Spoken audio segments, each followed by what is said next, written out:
Cerita kali ini tentang Menara Saida. Menara yang dibangun pada tahun 95 dan selesai sampai tahun 98 ini pernah dijadikan salah satu pusat perkantoran. Bahkan pernah jadi gedung kementerian yang sudah pasti dipenuhi dengan karyawan-karyawan.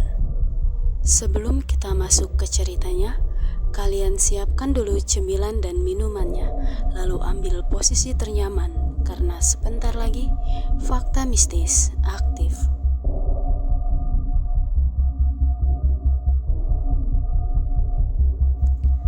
Menara tersebut dioperasikan sampai dengan tahun 2007 lalu ditutup untuk umum secara permanen dikarenakan kemiringan yang berpotensi membahayakan. Sampai akhirnya gedung menjulang tinggi itu pun dikosongkan.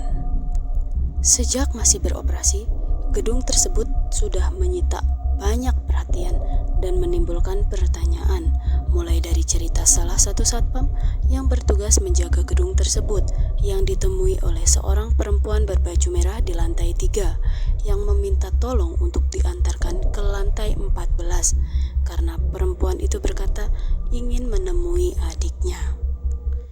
Tapi sesampainya di lantai 14, saat lift itu terbuka, perempuan itu menghilang dengan sendirinya.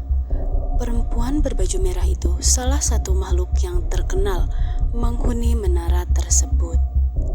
Selain itu, dugaan lift yang berpenghuni jadi cerita yang populer di kalangan para karyawan saat itu. Beredar cerita kalau lambatnya lift di gedung tersebut dikarenakan gangguan dari makhluk gaib yang menghuni lift tersebut. Dengan banyaknya kisah mistis yang ada di menara tersebut, banyak yang menanyakan mengapa menara tersebut tidak dirobohkan. Menurut salah satu warga sekitar menara, sejak awal terbengkalai menara tersebut memang sudah mau dirobohkan.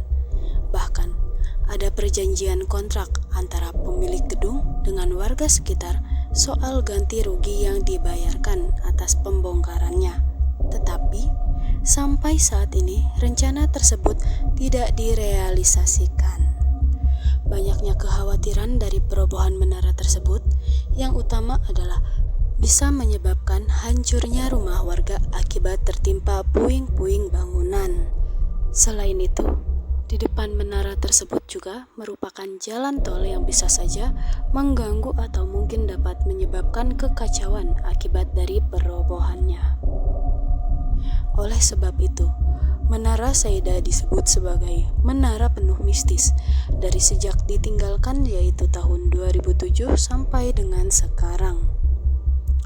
Untuk kalian yang punya cerita mistis juga, bisa ditulis di kolom komentar untuk mengetahui seberapa mistis dan menyeramkannya cerita yang kalian alami.